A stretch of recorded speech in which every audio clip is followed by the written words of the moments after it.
राजा होता, म्हणूनच भाजीच्या देठाप्रमाणे स्वतःचा जीव अर्पण करणारी माणसं माझ्या राजाकडे. सिद्धी जोहर आणि फाजल खान पन्हाळ्याला वेढा देऊन बसले होते. महिने लोटले तरी वेढा उठत नव्हता. राजांना सुटकेचा मार्ग सापडत नव्हता. शेवटी गुपचूप विशाळगडावर जाण्याचे ठरले. त्यासाठी खोटा शिवाजी बनवायचे ठरले. पण खोटा शिवाजी बनणार कोण? गाठ प्राणाची होती. शेवटी एक शिवनावी नावाचा महाराजांसारखा दिसणारा माणूस त्याला आनंदाने तयार झाला. त्याला माहित होतं की आपण स्वतःला पकडून घ्यायचे. पकडल्यावर आपला खात्मा होणार, तरी तो तयार झाला आणि शत्रूच्या तलवारीने हसत हसत खतम होईल. ही पावर होती माझ्या राजाची. ही पावर होती स्वराज्याची. लाख मेले तरी चालतील, पण लाखांचा पोशिंदा जगला पाहिजे, ही रयतेची भावना होती. म्हणूनच शिवा काशी शहीद झाला.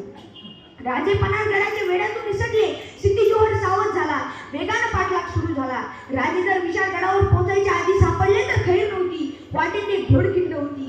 त्यामध्ये मुठभर मावळ्यांसह बाजीप्रभू उभा ठाकला. जोपर्यंत महाराज विशाळगडावर पोहोचत नाही तोपर्यंत त्या पठ्याने जागा सोडली ना जीव जान कुर्बान केली. का लढले मावळे आणि बाजीप्रभू? पुन्हा तीच भावना, आपण मेलो तरी चालेल, पण आपला राजा जगला पाहिजे. कारण त्या राजाने स्त्रियांना सन्मान दिला, शेतकऱ्यांना न्याय दिला. आबाजी सोमदेवच्या कल्याण प्रांतावर आबाजी सोमदेव नावाच्या सरदाराने आक्रमण केले. सुभेदाराची सून महाराजांना भेट म्हणून दिली. तिला बघून महाराज उद्गारले, अशीच आमची आई असती सुंदर अन रूपवती, अशीच आमची आई असती सुंदर अन रूपवती, आम्हीही सुंदर झालो असतो, बदले छत्रपती, बदले छत्रपती. हे उद्गार निघण्यासाठी चरित्र संपन्नताच असावी लागते. हिला चोळी बांगडी देऊन सत्कार करा आणि हिला सन्मानाने परत पाठवा. पण राजे, एकदा येऊन बघा, तुमचा मावळा नक्की जगतोय तरी कसा. इतिहास साक्षी आणि पराक्रमाची नाही आता कुठे भाषा.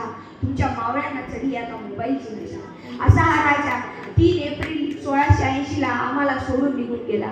ही रयत पोरकी झाली, हे सारे आसवंत धाय मोकलून रडले. शेवटी जाता जाता एवढेच म्हणे, तुमचे उपकार जेवढे मानावे तेवढे कमीच आहेत राजे.